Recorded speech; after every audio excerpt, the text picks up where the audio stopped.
So much for such an incredible introduction. And Tove, Justin, George, thank you so much for the logistics that you've put this together so seamlessly. And I trust that today we're going to deliver some great value to every single individual that is listening. So folks, why do you need to know how to engage more effectively with a connected client? Well, quite simply, the data shows us that when we elevate our remote client engagement, we can enjoy shorter deal cycles, increased transaction values, and more referrals. And I know that I'm speaking to an audience of professional sellers here. Yes, we go by the names of consultants, advisors, whatever the case might be. But at our core, we understand that our role is that of revenue generating. And this should be music to every single one of our ears. Shorter deal cycles, higher transaction values, and more referrals. Justin has already introduced me, but very quickly, my name is Shelley Walters, and I am the founder and the director of the Sales Counsel. And Counsel is spelled Counsel, as in to give sage advice, rather than a committee of people having discussions and not making any decisions. Because we know that sometimes the right piece of advice at the right moment can make all the difference to the revenue that you're able to attain.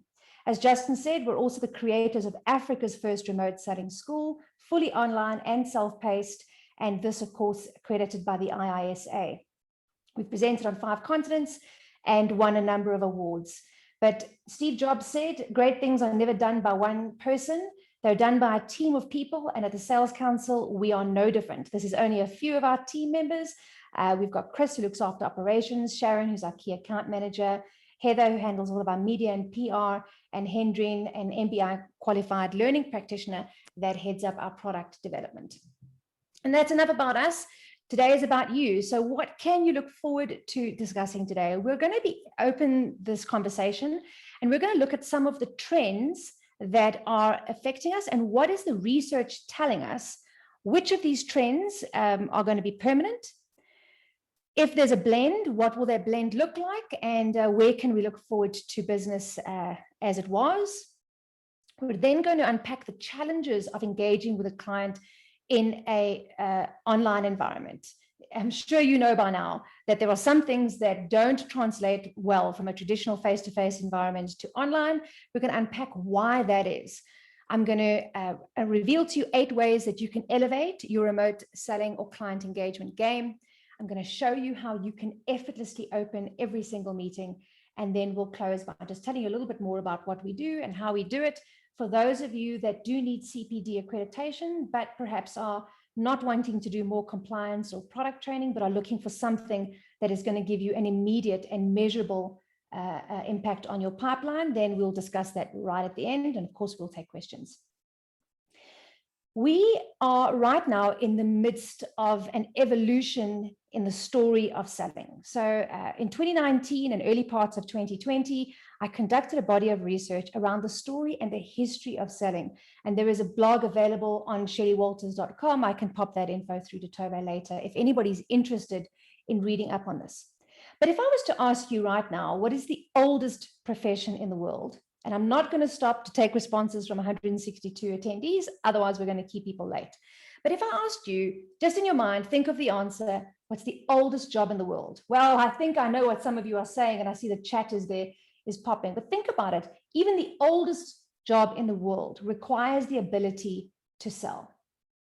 And when you research the story of selling, you find that the story of selling is really the story of humanity. And as humanity has progressed in our ability to trade and to run commercial enterprises, so too the story of selling has evolved. If I ask you who's the father of selling, maybe in the chat you could just let me know, who do you think is the father of selling?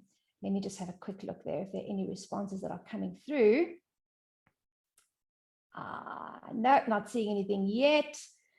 The father of sales, normally I get responses such as Dale Carnegie or maybe Zig Ziglar. Jay Abraham, that's a really good response. Not everybody knows his name, but yeah, he certainly was one of the forefathers. But actually the father of selling was a guy, and I mean, this is up for debate, but in the late 1800s, early 1900s, he organized the system of sales into many things that you would recognize today. He created quotas, protected territories, bi-weekly sales meetings. He was the person who first began direct mail and connected the amount of leads that were coming in through his marketing campaigns to the opportunities that were being handed over to sales. And in fact, you might be surprised to learn that Benjamin Franklin was never an American president. He was one of the founding forefathers and managed to get his name, rather his face on the dollar bill, but wasn't actually a president. What Benjamin Franklin did do was he started the first fire station, and 16 years later, he began the first fire insurance company in America. And premiums were collected weekly in those days. And what he found was that he very quickly got to a saturation point where he'd sold so many policies, and the salespeople were spending so much time collecting the premiums that they weren't selling new policies. And so what he did was he organized his sales force into people who look after the customers and people who find new business. And he called those two teams the hunters and the farmers. And so this term that we're so familiar with today and that we think is relatively common is in fact as old as Benjamin Franklin. Why am I telling you this? Because as I said a few moments ago, the story of selling is directly linked to the story of the evolution of humanity. And right now, folks, you are in the midst of one of those evolutions. I'm sure with an audience this size, there must be people on this, and please just for my own sanity, let me know in the chat, how many people on the line today have been in sales in some way, shape, or form for more than 20 years? Because if you've been in this business for more than 20 years, and even if you were selling something else 20 years ago, then you're old enough to remember the introduction of email. You see, prior to email, it was easy to get hold of customers on the phone. And in fact, you could arrive at a customer's premises, knock on the door, they would let you in, probably offer you tea and coffee, and you might even have sat down and had a nice conversation. But most of us today would not dream of arriving at our customers unannounced. And no longer are we able to conveniently call the home phone at dinner time so that we can get the two decision makers together. The world of selling has changed entirely in the last 20 years. And right now you find yourself in the midst of one of these evolutions. And the beauty of this is because we have the benefit of hindsight, we know that the buyers will dictate these shifts. And so we have the opportunity to be early adopters, to embrace this shift, and in so doing, give ourselves a first mover advantage. But as I said at the open here, there are many things that work well in a face-to-face environment that just don't translate well to an online sales experience. And so I think this quote by Agent K from Men in Black is so relevant right now when he turns and he says, I need to tell you something about your skills. As of right now, they mean absolutely nothing. We are seasoned professional sellers who in this current environment find ourselves ill-equipped to set, manage, and communicate expectations. We're challenged by a lack of buyer engagement. And of course, that leads to a customer that's unable to focus.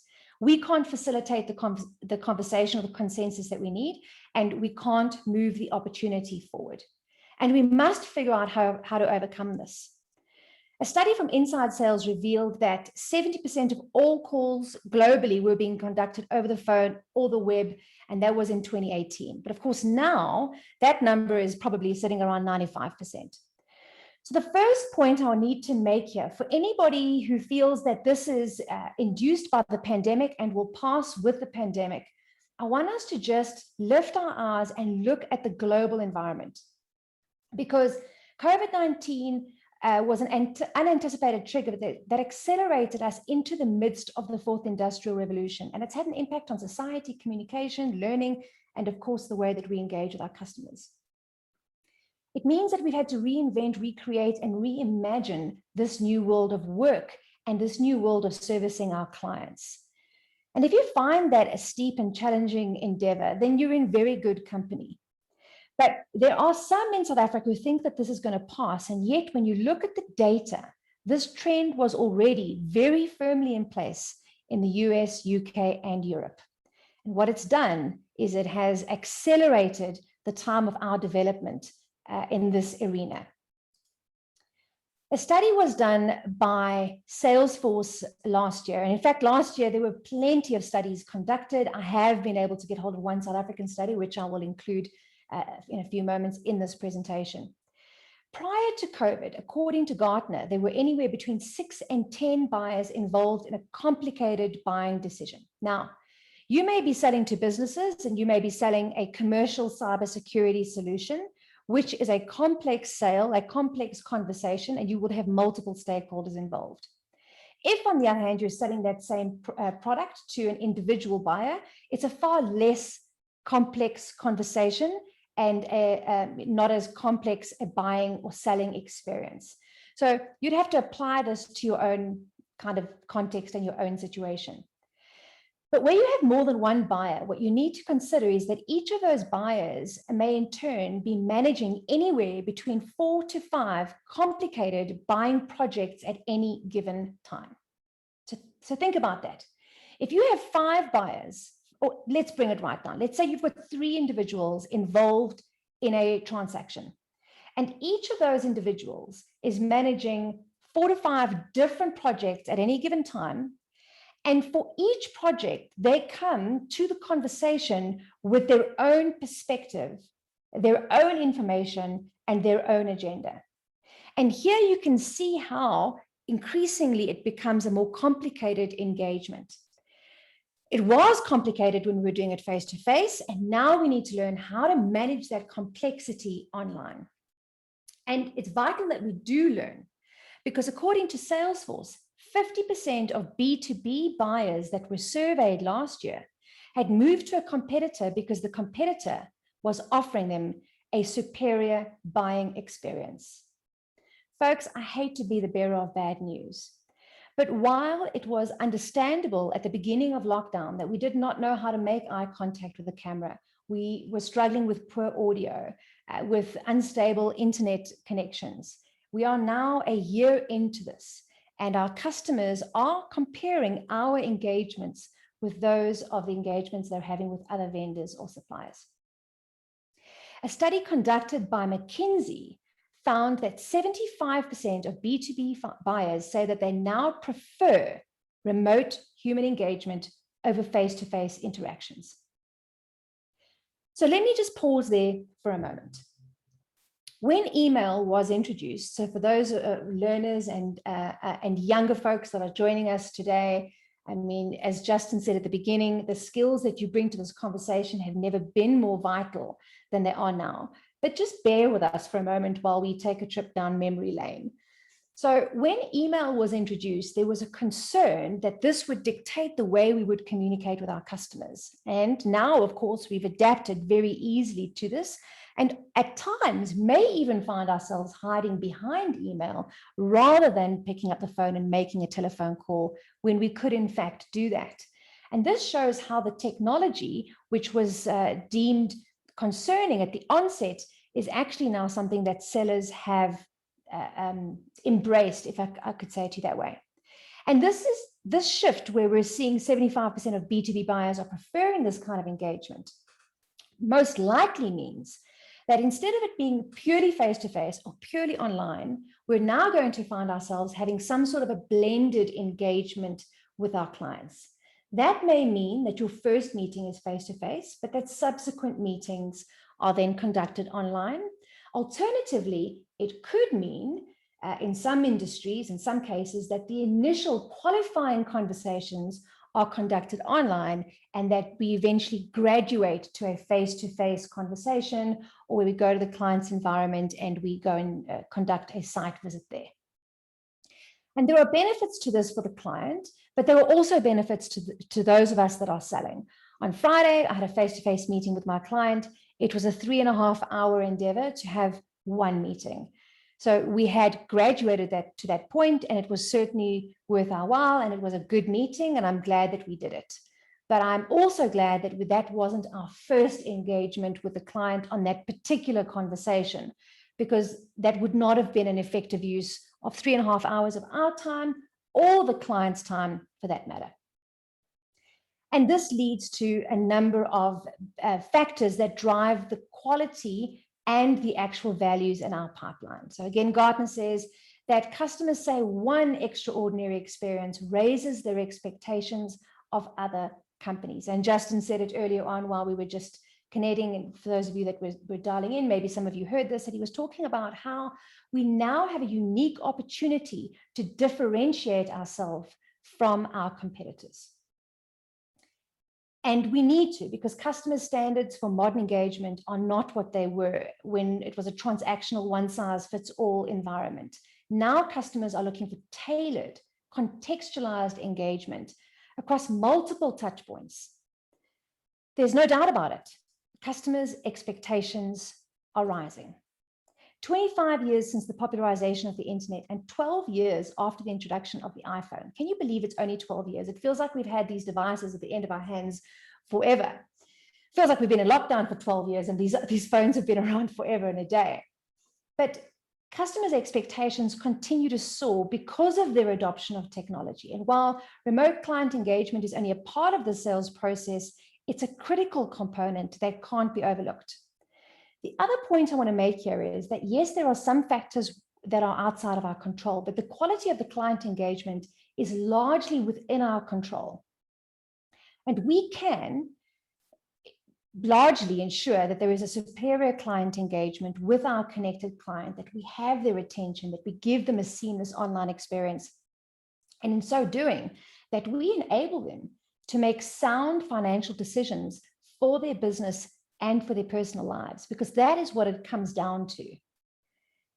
This industry, unlike any other industry, or unlike most other industries, I should say, yes, when you lose a deal to a competitor, that is one factor. But when we lose that share of wallet to a customer's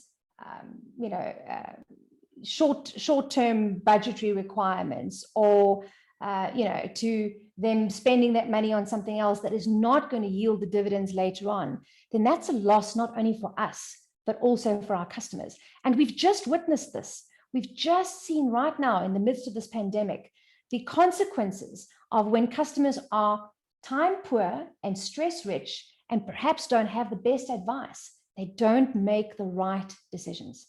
So while our customers' expectations are rising, it presents us with this opportunity, if we're able to elevate our remote client engagement to meet them at their point of need, and in so doing, close more business in shorter time and higher values, and enable and ensure that our customers are protected. So here is a study that was conducted by the FPI in South Africa. The survey amongst their members showed that clients' demands on advisors had increased during the crisis, with 79% of their respondents saying that their customers had high or very high stress levels, and 37% of them reporting that they had had an increase in the number of queries from prospective clients. So this is, on the one hand, great news, that there is this volume of inquiries that's coming through, but the fact that customers are, as we said, time poor and stress rich, experiencing very high levels of stress, means that we need to determine how we can effectively communicate with our clients using digital channels with customers who potentially are, their decision-making is affected by the stress that they are experiencing, because this is one of the serious consequences of unchecked and unmanaged stress. Many of you have probably heard the confused buyer says no, or the overwhelmed buyer, the scattered buyer, the distressed buyer is also not in a position to make the best financial decisions. So here were a few of the findings that came out, and these are fictitious characters. There's no Amanda Abrams of Acme Financial Services, just to protect individuals. But 37% said that they have more client queries than ever before, as we've just said. Now, let's have a look at that, just that one factor. In 2019, Salesforce said that 63% of the work that we are doing, those of us that are tasked with bringing in the revenue, salespeople, advisors, consultants, etc. In 2019, 63% of what we were doing on any given day was in no way related to bringing in revenue. These were administrative tasks. And this was before we had to manage our internet, send agendas, communicate expectations, manage multiple platforms, manage technology. And yet, every single one of us, I'm sure, would agree that there is a direct correlation between the quantity and the quality of conversations we're having with our customers and what our pipeline and our revenue looks like. If you're not having the right amount of conversations, and if those conversations aren't yielding the results that you need, it's going to show in your revenue. It's vital, therefore, that we determine how we can focus in this digital world. 21% of the respondents said they were concerned about how to protect their base from economic recession and from other competitors. Staying in touch and fostering relationships with clients has never been more important than it is now. And yet, for many of us, knowing how to nurture those relationships when we are not seeing our clients face to face can be a challenge. 21% said that they're concerned about how to have technical, financial, and emotional conversations with their customers over the phone or using video. And finally, 25% of the respondents said that they were concerned about how to establish relationships with new customers, many of whom they have never met before. I have good news for you on that front. But if you are experiencing some of these concerns, you're in good company. And the sales leaders have been experiencing these concerns too. So this, the slide that you see ahead of you here is a study that was conducted by Gartner last year. And between March and June, they interviewed a number of sales leaders, asking these leaders specifically how ready they were or open they were to moving from a traditional face-to-face in-field sales force to a blended or internal sales force meeting with clients remotely. In March, it was only 10%. In June, that number had shot up by 15% to 25% of organization sales leaders say that they're actively investing in building a remote client engagement capability within their organization. Folks, it's hard to believe that we are heading towards the first week of April. And so we're almost 10 months away from the last time the study was done. You can be assured that in the last 10 months, many more leaders have come to the conclusion that this is a practice that needs to be built and a capability that we should be investing in, and for good reason. So here you see McKinsey data that was the result of a study that was conducted last year. And specifically, the study was, how comfortable are you to spend money online? Again, this is B2B data. We don't know what this looks like for B2C, but many of these respondents, the majority said that they're very happy to comfortably spend between $50,000 and $500,000 US in a remote client engagement. Now, of course, there are other factors around this: the strength of your brand, the credibility of your personal brand, how customers are encountering you online. And many of these factors will determine whether or not you'll ever get to have that conversation. And customers are looking at mediums to build their credibility or their trust in you as a trusted advisor before they get to that conversation. And finally, let's just have a look at a recap of some of the findings, again from McKinsey, and how ready people are to make use of video for meeting preferences. So this was particularly around video. I will not ask for a show of hands and who here feels uncomfortable on video, because I have a good idea of what that number will look like. But folks, we're going to need to adapt to this, because for internal meetings, 79% of the respondents said they prefer video for internal meetings. When they interviewed the B2B sellers, 76% said that they prefer video for meeting with existing customers.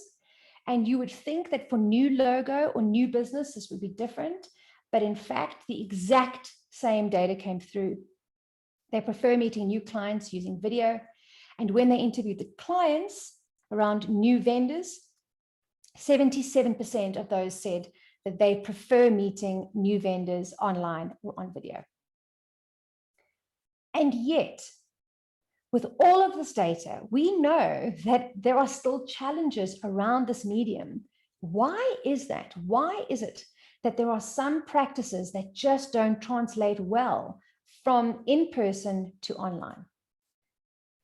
Well, Let's take a look at just a few of the challenges around remote meeting. The first and the most notable difference between traditional meetings and online meetings is that we've lost the common ground of a shared environment.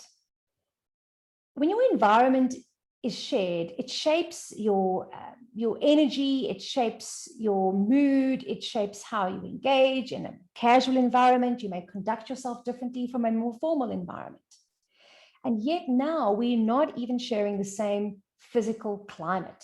One client may be sitting in a freezing cold temperature, and the other client may be sitting in the midst of summer. One may be sitting in a work environment where they're focused on the meeting, and another may be sitting with their family around, or perhaps even kids homeschooling at the desk. And this presents us with a real challenge. At times, meeting online can feel artificial. If you don't have the tools for being able to build rapport online, it can really feel like a challenge. And that's probably because there are fewer opportunities for us to connect casually with our client. Normally, if you had a meeting at 11 a.m., you'd arrive at clients' offices a little bit early, and they'd come meet you in reception. You would take a walk through, you'd have a chat and a conversation, and you'd have these opportunities to just foster a bit of casual connection and to build some rapport. And now, when a meeting starts at 11, people log on and open the meeting at 11 o'clock. If you haven't planned your agenda well, you're going to miss these opportunities to build casual connection with your customers, which is so vital right now. And then, and I'm sure you've experienced this, people act differently online. They often display behaviors online that would be considered rude if you were sitting in the same physical space. I mean, you've never walked into a customer's office and they're sitting there with a bag over their head, not willing to make eye contact with you. And yet online, we have that experience with customers who don't want to put on their video all the time. It can make it next to impossible for you to build a bond and really communicate with your customer. Because as you're going to see in a few moments, in this world of online client engagement, we need much more than our ears. We find online that we have lower engagement levels. Customers are more easily distracted. Key decision makers might delegate a meeting to a junior contact in the organization, for those of you that are dealing with B2B buyers, and B2C buyers may just cancel a meeting at a moment's notice. Clients can be more impatient online, more disagreeable, or less likely to share how skeptic or concerned they potentially are. For those of you that are dealing with multiple buyers in a commercial environment, you're going to find it is more challenging to facilitate consensus in an online meeting, and yet it's vital that we learn how to do so, because without this consensus, we cannot drive an opportunity forward. And think about this for a moment. Customers can only act on information that they remember. And if customers don't remember the information, they can't make a buying decision. And equally, if you have multiple buyers involved in the conversation and they disagree, they're not in agreement with each other, then they spend their time debating these items rather than acting on the information to make a decision. Customers can be less collaborative and less conversational.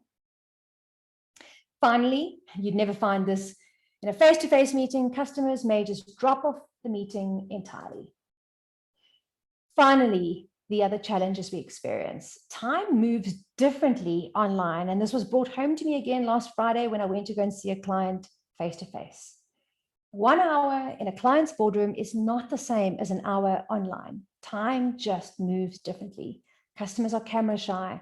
Keeping the conversation on track can be a real challenge. And of course, at any moment, your meeting could be entirely disrupted through a technical issue or a technical challenge. Now let's move on to see how you can create your advantage in this environment. Just looking at this chat here, 39 years in sales, guilty. All right, okay, so I'm in good company here. It's good to know. Let's look at what we can do. Let me also begin by saying this, folks. Because you're in the midst of an evolution in the story of selling, and you have the opportunity to embrace this, and as we said, create an opportunity for yourself, but you're in the midst of it. And so the evolution is still busy taking place, which means that, well, it means a number of things. One, there is opportunity for you to adjust, but it also means that this is not likely to be, one solution for one problem. There are multiple facets to this, as you're going to see a little bit later. There are multiple facets to this. And so really what I want to do is I want to invite you to embark on a quest of learning how to become proficient in online client engagement, a quest to learn how to take what you know from your in-field experience and finding out how to adapt that so that it translates well in a digital environment. So looking at 8 ways in which you can elevate your remote client engagement. This list is not an exhaustive list. There are more aspects to cover, but these are the 8 foundational pillars that you can build on. And Tove will make this recording available after the session. And perhaps this is a part that you'd like to come back and have a look at. So the first is in your pre-call planning. Now, we all know that pre-call planning is important because if you don't plan for the call, you're not going to be able to maximize the opportunity that you have.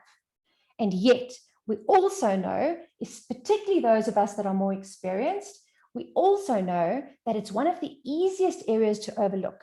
And for those of you that have been in this business for a long time, so if you've been in this industry for 20 years, all of us are guilty of, instead of having 10 different conversations, at times having one conversation 10 times. We've got to be thinking through these conversations. We have to send a reminder out of the meeting. We've got to set and manage expectations. We've got to clarify those expectations, ensure that all the right people are involved. When it's a really high transaction value, we must ensure that the right stakeholders are involved, that everybody on the selling team understands their role. We may even role play some of these scenarios. Then our technical setup and the tools that we use, these are vital. No, none of us are paid to drive. And looking at some of the answers in the chat, many of you are old enough to remember the invention of this, guys. I mean, I'm old enough to remember belting down the street to answer the home phone. We didn't need to become an expert in using your mobile, but in fact we did. And no, we're not paid to drive, but you can't do your job without it. So in the same way, learning how to leverage the online tools that are available is vital. And let me just, as a word of caution, say this. I often come up against this question. Are we at risk of being replaced by automation or artificial intelligence? Because the sales conversation is complex, and a complex conversation is dynamic in nature, and it cannot be predicted, and it relies heavily on the skills and the intuition and the experience that you bring to the role, the skills that have to be cultivated and developed over many years. It's not likely that we're going to be replaced by technology. However, the real risk is, will you be able to match the performance of a competitor that is leveraging technology? And the answer is no, you're not going to be able to. If somebody's making use of scheduling software or advanced functionality or some other tool that accelerates their ability to engage with their clients, then you're not likely to be able to match that. And that's what we need to be gearing up for. And of course, impressing our clients. I see a few questions coming through, folks. I will pause in just a few moments and take those. And then how to be a good host. How do you set and manage those expectations? How do you open a meeting effortlessly? I'm going to show you a little bit of what that looks like in a few moments. And how do we build rapport? How do you manage and engage with your stakeholders online? How do we pitch, persuade, and present online? Understanding the neuroscience of persuasion is a key skill. And once you know this, you can adapt that skill to online, to email, to LinkedIn messaging, or whatever the case might be. But never before in the history of the world have we been as reliant as we are now in this understanding of the neuroscience of persuasion, coupled with really strong visuals. Then how do we find, keep, and grow opportunities online? Because there will come moments where you're going to need to find new business and in untraditional ways. And in fact, I see that there are some advisors who are positioning themselves as remote advisors and actually saying that they never meet with their clients. And so a large portion of what they do is social selling. And then sales productivity for a digital environment. As we said, if we're not having the right quantity and quality of engagements and we're being distracted by other issues, we're not going to achieve the revenue that we need to. And then your post-call engagement, what happens after the meeting. I love this quote by Rebecca Cassidy where she says, clients may not always know when you're not prepared, but there's no way that they don't know it when you are. So simply put, if you want an elevated engagement with your client, you've got to begin by raising the bar on the quality of your preparation. Let's get into some practical tips that you can use. Because your customers are more likely to be distracted online, simple steps like sending reminders ahead of the meeting can go a long way to helping you to gain the engagement that you need.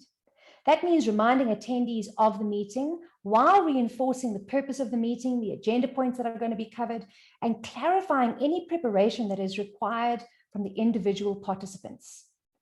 All of the material should be carefully planned ahead of the engagement, and each team member needs to understand clearly their role in the engagement and the responsibilities that they carry in this discussion. You can manage all the participants' expectations and have that material ready. Then test your technology and your equipment. This needs to be tested ahead of time, particularly when you know that you have a high stakes engagement. But we should not be dialing into our meetings 2 minutes before the meeting starts. We wouldn't be rushing into our clients' boardrooms or into their homes 2 minutes before the meeting starts. Planning the engagement for all attendees. And this means ensuring that you know everybody's names, that you understand their role in the meeting, so that you can ask them questions that are appropriate to the engagement that you would like to get out of them. And finally, managing your remote environment. So I said that I would show you how to effortlessly open up an online meeting. And if you've dialed out or got distracted, then I want to encourage you to just dial back in here, because this really is simple and yet so effective. The first step to opening your meeting is you begin by expressing appreciation. I appreciate you taking the time to join this call. I appreciate the work that you've done leading up to this call, whatever the case might be. Then you agree the time that has been set aside for this meeting. Even if the meeting is scheduled for 1 hour in the diary, you want to be sure that the client can handle 1 hour without putting themselves under pressure. And the reason is, if a customer is preoccupied or concerned about another meeting that's starting potentially the moment this meeting ends, you want to know that so that you can work with the time that you have and not have your meeting derailed and moving important agenda points to email or having to wait for the customer to be available again. And then finally, aligning to the end goal and understanding what the purpose of this meeting may be. So it would be something like, thank you so much for the time that you've made available today and the information that you said through ahead of this time. We have an hour set aside. Is that still doable for you? The customer says, yes, that is still doable. Then you say, fantastic. By the end of this hour, we would like to achieve A, B, and C. Is there anything you'd like to add to that? And of course, then you give the opportunity to the customer to express themselves. We have a question here from Patrick. I'll respond to this on how we improve our intangible sales techniques, and we'll come to that. That's a great question. Thank you so much, Patrick. Now, once we've done that, we've said thank you. We have agreed the time and made sure there's no limitations on the client's part, and we've agreed what the objective of the meeting is. Now what you do is you introduce the agenda that you have said ahead of time. Make sure that that agenda is narrowly scoped, 3 points maybe, and definitely not more than 5. And before you begin your meeting, summarize what has taken place leading up to this. And this is especially important when your client invites a new stakeholder to the meeting. Let the client know what the objective is for the meeting, so that the new participant is also clear on that, and summarize what's taken place leading up to that. And for those of you that are selling to private individuals, this is equally true. If you're dealing with 2 life partners and one person set the meeting up, don't rely on that individual to own the narrative of what took place leading up to this meeting or why this meeting is taking place. So summarizing your words, what is led up to this, so that everybody is on the same page. We cannot afford to spend 30 precious minutes of our 1 hour meeting just catching everybody up.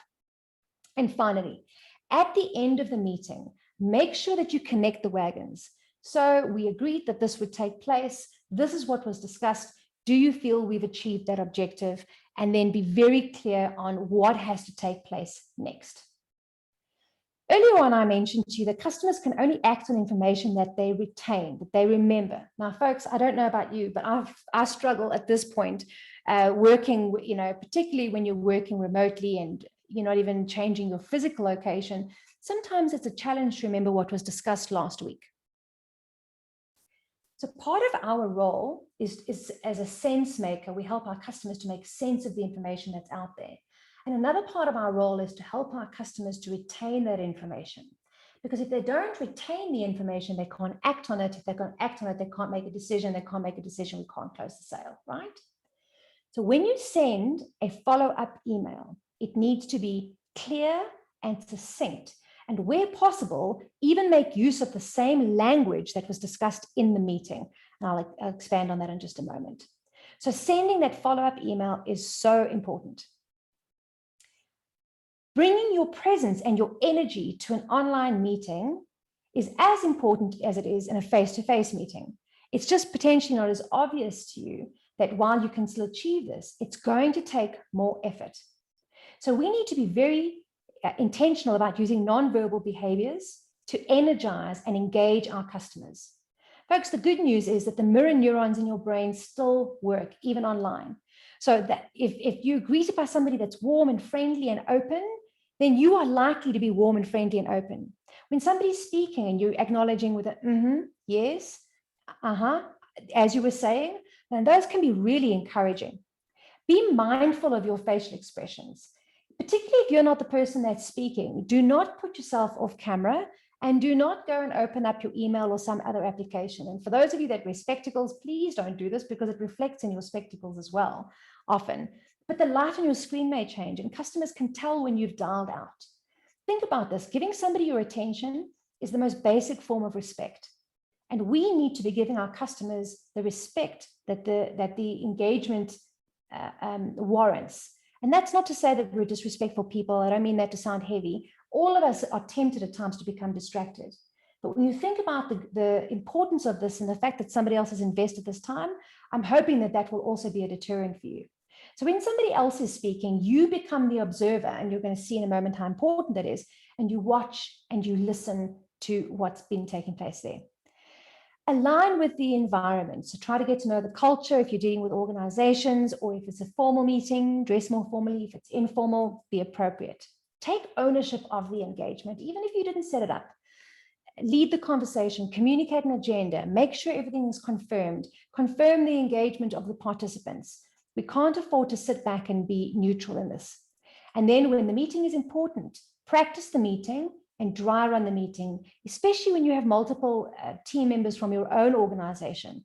What I find to be particularly useful here is to let one of my team members know that I'm going to call on them in the meeting that is coming, and this is the question I'll be posing in order for them to open up. And as I do this, I'm building the confidence and the capability in my own team members to be able to respond. We have to work with those that are potentially not feeling as confident to jump onto video and share maybe as openly as some of us do. Prepare the engagement for all participants. So I alluded to this earlier. Get to know people's names, understand their role in the organization, and then prepare questions ahead of time that create an opportunity for this person to participate. One of the reasons we don't get the engagement is we don't ask for it. We don't ask for people to engage. And so therefore, they don't say anything. Be interested rather than interesting. Now, of course, this is as old as Dale Carnegie, right? Getting to know customers and asking good questions is so important. Now, here's a tip for you. When your meeting starts at 11, open the meeting up 10 minutes before and just talk to your customer. Ask them how they are, find out about their families, and use this time to get to know them and to build that casual rapport. And then you're going to be uncovering opportunities for you to relate and connect with your customer. Weave acknowledgement into your engagements, acknowledgement of their participation, their contribution, the question that they asked, and invest in relating with your customers outside of the meeting. We don't have too much time having a look at this, but if I did, I would spend more time telling you this. Very quickly, let me say this. Tools like WhatsApp are great for building rapport. If it's appropriate, and if you have that kind of relationship with your customer, use WhatsApp to send them something encouraging or humorous or novel. Don't use WhatsApp to simply schedule a meeting or remind them of a meeting. Try, as much as you're able to, stick to your business channels for that. Your customers will thank you for it. In fact, recently I had a client that just went completely silent, and I just shared a few messages with her through WhatsApp. I know that she has been going through a challenging time, homeschooling kids, running a huge business of her own, etc., etc. So I just stayed in touch. And 3.5 weeks later, I got a call from that client because, of course, I was able to stay top of mind, and I wasn't using that channel to push my own agenda. We've got to start thinking about how we can make our relationships with our customers three-dimensional. So using LinkedIn appropriately, using email, using video, using WhatsApp, using voice where it's appropriate. These can help to add layers of interest to the conversation that you're having with your customer. Now, listening. Listening has always been one of the most important skills for a professional seller, and it is something that all of us can develop. And equally, all of us, even the best listeners, sometimes are at risk of falling into bad habits, right? So if you find yourself maybe at a point preoccupied and not listening the way that you should, that's easily remedied. You just need to become aware of it and change your behavior. But listening online is a bit different from listening face-to-face. So here's what I want to encourage you to do. When a customer is talking, use a pen and paper. You can use notes if you want to, but I'm still an old-fashioned pen and paper person. And use the customer's own words. If they talk about reputational risk or a fear of reputational risk, brand damage, they talk about, if you're talking about the personal lines, cybersecurity, they talk about their kids, well-being, mental health. Make notes of these exact words. And when you respond to your customer, use their own words in your dialogue. And this is good persuasive activity anyway. But online, it serves as a powerful reminder to your customer, not only of the fact that you listened, it serves as a reminder to the customer of what they said their priorities were. And if you use those follow-up words in your email that you send post-engagement, you're going to find that that it has an even greater return. It's more effective because you're embedding and reminding the customer of what they said. Manage the airtime that all of the participants are getting and make sure that everybody has an opportunity to engage. And I did say this before, but I'll repeat it. Sometimes people don't engage because they're not asked to engage. We need to plan and prepare questions so that we're inviting people to share. Be observant. Watch. If somebody takes themselves on and off mute, if they're leaning forward, potentially you want to stop and pause at the end of a sentence and ask that person and say, Bob, I noticed you taking yourself on and off mute there. Did you have something you want to add before I move on to the next point? Do you have any questions, or whatever the case might be? And anytime you cannot hear, do not hesitate to let the other individual know, because the consequence of not being able to hear means you're trying to make it up. And when there's no video, because potentially there's a bandwidth issue, it comes next to impossible. We don't realize, maybe some of you now that we're wearing masks have realized just how much we actually lip read. And if we cover our mouths like I'm covering my mouth now, it can be difficult for you to understand what I'm saying. So for those of you who missed it, I was simply making the point that when you cover your mouth, it can be difficult for people to understand what you're saying. So don't cover your mouth when you're on video. That's point number one. But if you can't hear somebody, it's better to just let them know. I'm so sorry, I cannot hear you, and I don't want to miss what you're saying. Could we try and fix the audio issues? If you're dealing with somebody locally and your internet is giving you issues, there's the good old fashioned pick up the telephone call and have the conversation. But you can't listen to a customer if you cannot hear them. And then building your influence to command the virtual room. To demonstrate our authority, we've got to ensure that the meeting is structured and so that we are in control of the meeting and the times. And when I say control, I don't mean that we need to be inflexible, because the next point is you've got to be able to adapt to the client's needs. But if you don't have a framework that you're operating or a structure that you work with, it can be next to impossible to adapt to the client's needs in the moment. You need to be able to timestamp your meetings, know where it's going, have planned your questions, and then you will know how much margin you have to be flexible. If you want to be influential, be clear, be specific. When people speak clearly using everyday language, we interpret them as being more confident rather than somebody speaking too quickly or using industry-specific language or jargon. So be clear and specific. Use memory devices to help your customer to remember. I remember when I sat down fair enough, it's a different sector of your industry, but when I sat down with my financial advisor, she drew a picture for me that I can still see in my mind's eye today. It was such an effective picture, and it acted as a memory device for me. Keep your dialogue short. Don't extend your dialogue longer than it needs to be, because if you do, you're going to sacrifice the interactivity, and you want the conversation to be interactive. So as we head to the close, finish strong. Do not overrun your time. You cannot, if a customer has an hour meeting set aside and have another meeting starting, they're going to start to be preoccupied with the next meeting 10 to 15 minutes before your meeting closes. So if you see that you are running out of time, wrap it up immediately. Do not continue the conversation. But of course, it's far better if you simply don't run over time. Clarify at every point. Clarify who should attend the meeting, the purpose of the meeting, what will be achieved by the end of the meeting, and who's responsible for the next steps, and when the next meeting is going to take place. Ensure that you're all aligned and you don't spend your precious meeting time trying to figure these out. Gain commitment from the client. This, of course, is good sales practice 101, but now when we're competing for their attention, it's even more important. Confirm the next steps and then follow up with selected, relevant buyer enablement content. So Tove, I'm about to open up for questions in just a moment. Tove did ask me to let you folks know what it is that we do. So very quickly, I'm going to let you know what we do and how we do it, and then I'll open up to questions and read the comments and things in the chat. So as I mentioned at the beginning of the session, we are the creators of Africa's first remote selling school, and we're incredibly proud of that. But in fact, the work was originally commissioned by our American client in February last year.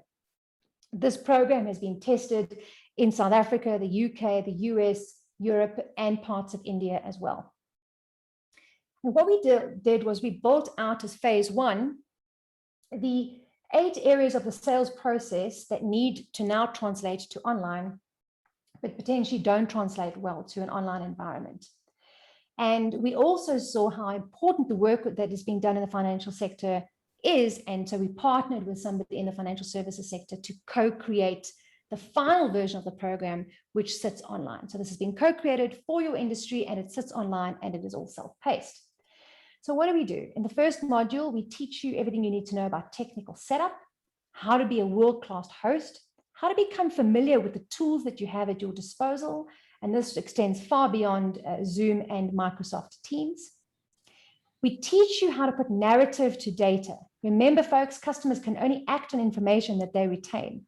And when customers don't understand the financial information or the technical information or the legal or compliance information, it becomes impossible for them to act on that information.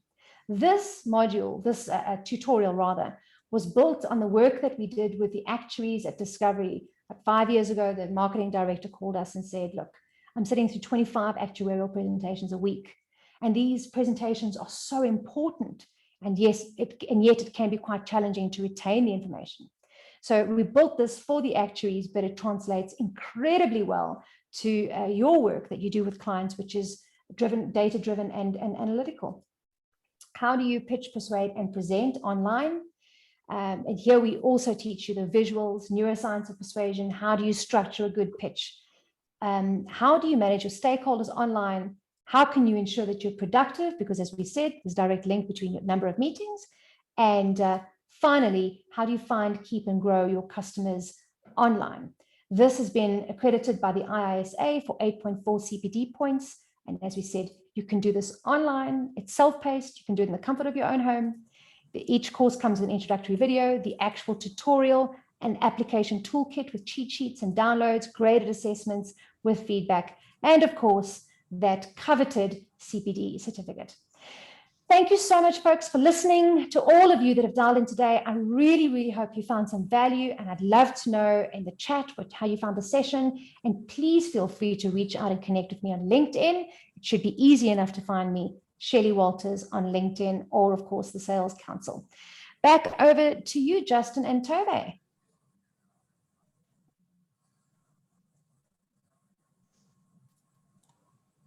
Cool. Thank you so much, Shelley. I really enjoyed that. I've taken lots of notes. So lots of interesting learning. So maybe if we can, just take a few questions. Shelley, I don't know if you want to go through the chats if there are a few questions, if you want me to help you with that. Yeah, so Patrick asked a great question. I think it was Patrick. I found that clients are more willing to buy tangible rather than intangible assets. How do you improve the intangible sales techniques in a remote environment? So Patrick, the first is to say, it's a great question, right? Because you can't see it and touch it, and they don't know a friend who can show them their one. So how does that actually work? We've got to be sure that we're using the right data to support our sales message. We've got to ensure that that data is delivered in a way that works with the neuroscience of persuasion, works with the memory, so that we can clarify that the customer understands the data and has made the right interpretation. So that's the one point. The next point, Patrick, is that the pre-qualifying questions that customers have leading up to this, while they were important, are now, they're vital. What's your credibility? How many years have you been practicing? What do your customers have to say about you? I haven't asked yet, but I do always ask anybody who's listened to my presentations to give a testimonial on LinkedIn. Why? Because when I get a lead, one of the first things I do is say to my customer, please go and have a look at my LinkedIn. This is what my clients have to say. Now, I know from the work we've done in your sector, Patrick, that there's only some things that clients can give you a testimonial on, and some are specific to their policy. And of course, you don't want to divulge that. But they can say things like, you know, Patrick communicates well. He's not only competent, but conscientious. He goes above and beyond. Because if we don't build that online credibility, and if we're not even participating online, then we're not even going to get a seat at the table. Because if you think about it from a buyer's perspective, Patrick, don't you also go online and check people out, potentially pre-qualifying them before you even have a conversation? So to summarize, the data that supports what we're saying, combined with the credibility builders, it can be testimonials, it may be collateral. You've got i2 that creates awesome information and tools that's available for you. We really need to rely on that. And the final point is to work around the customer's timeline and agendas rather than our own, because sometimes it's just a longer sales process. But when you get that customer, you may in fact find that there's a lot of repeat business. So I hope that answers the question, Patrick. It certainly does. Thank you so much, Shelley. That's my Shelley, pleasure. we've got a really cool question from James Bryce, which I think is interesting. And it says, what's your view on cultural biases and style in online versus in person, e.g. an American style that is very direct and European is more indirect? And do you think there's a unique SA style? And how should we be aware of this when we're conducting virtual meetings? Oh, this is an excellent, excellent question. So we I mentioned to you that this work was commissioned by an American client, but they have got operations in the UK and in India. And we found that there culturally are large differences. So as an example, my Indian clients have expressed to me that they don't always like to be called on in the meeting to answer a question that they did not know was coming. So there's a cultural consideration there around, communicating ahead of time what those expectations are and giving the person time to formulate their response. Also, I know my client won't mind me sharing this with you. We were talking about some embarrassing things that had happened online, and her parents were discussing her arranged marriage in the kitchen while she was working from the living room. So, in India, it's not uncommon, just like we have in South Africa, for people to share living spaces. Sometimes those are small living spaces, but other times, they just share it because that's the culture. So yes, there are vast differences we find between the UK, America, and other regions. The question around, do we have a specific culture in South Africa? That's an interesting question. I can only answer you based on my experience. I don't have data to back this up. But I'm experiencing that there are some that are uncomfortable with potentially taking their camera off and making that eye contact. But when they're supported by a culture of an organization that gets people used to it, they simply fare a lot better. And the final point I want to make on this, and we talk about this in more detail around social selling, is instead of us jumping in to a meeting with our culture, what we should do ahead of time is do the work in preparation of trying to determine what the other cultures are in the meeting, and also specifically asking, I mean, we've got a meeting this afternoon with 7 people.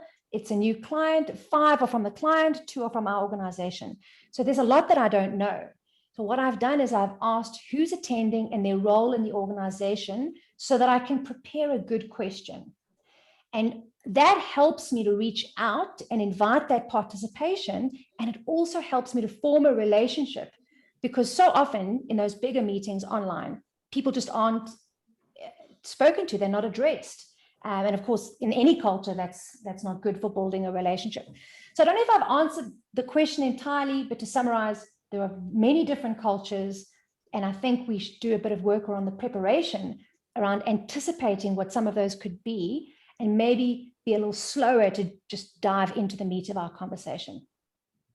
Shelley, hi. Thank you so much, Shelley. I think that was really well answered. And I think really the interesting trick is to try and understand and anticipate what their culture may be, and find relevant questions to those people in their role so that you can pre-prepare and ask them. Shelley, I think we'll take one question in the interest of time. So let's finish strong on this meeting. But I think here's an interesting question. It said, what would you say is the best way to attract attendees to an online event? And I guess in the old days, if you had an event, you maybe have drinks, or there'd be a good reason to go and see people. An online event, you're asking people to give up their time. What's the best way to attract people to an online event? Great question. So, and something to be reminded of in your industry, particularly those of you that work with private individuals, households, around the personal risk cover. Some people operate from a basis of emotional deposits, and everybody operates from a basis of, is this relevant to me? So there are some people where if you haven't seen them in 5 years and you pick up the phone and you call them and you ask them for a favor, they'll say, sure, no problem. If I can help you, I'll help you. But there are other people, if you haven't spoken to them in 5 years and you pick up the phone and you say, can I ask you for a favor? They'll be like, oh, now you know my number. Where have you been for the last 5 years, right? So we have to be intentional about building and fostering these relationships. And folks, it's actually easier online than it is face-to-face. You don't have to go and have lunch 5 days a week now. You can send somebody a message. I mean, schedule a virtual coffee, or as I said, send them something humorous or encouraging, or just pick up the phone and have a good old-fashioned conversation. And we have to be nurturing these relationships if we hope for customers to be supportive of our initiatives. So that's the first thing. The second thing is consider the customer's timeline. So I recently had somebody reach out to me on LinkedIn, ask me for a meeting. I said I could meet mid-April. They didn't acknowledge my response. A week later, they said mid-April's fine. In the interim, here's an event. Now I expressed to them when I said mid-April that we're in the midst of launching a new product. They didn't listen to what I said. I said I'm launching a new product. They invite me to an event. Of course, there's a contradiction there. So building the relationship, which you know is important, and listening to what your customers say. And the final part is deliver great value. We've got to, every single time we have a meeting with a client, be building the rapport and the relevance so that when our name comes up, it becomes part of your brand. That when your name comes up, people think, oh, can't miss that, because you know what? There's always something great for me to learn, in that conversation. So probably not a silver bullet, but I hope that was constructive and helpful. Thank you so much, Shelley. A really great time today, and we really enjoyed it. And I'd like to say a big thank you to all of the brokers and the R2 team for attending.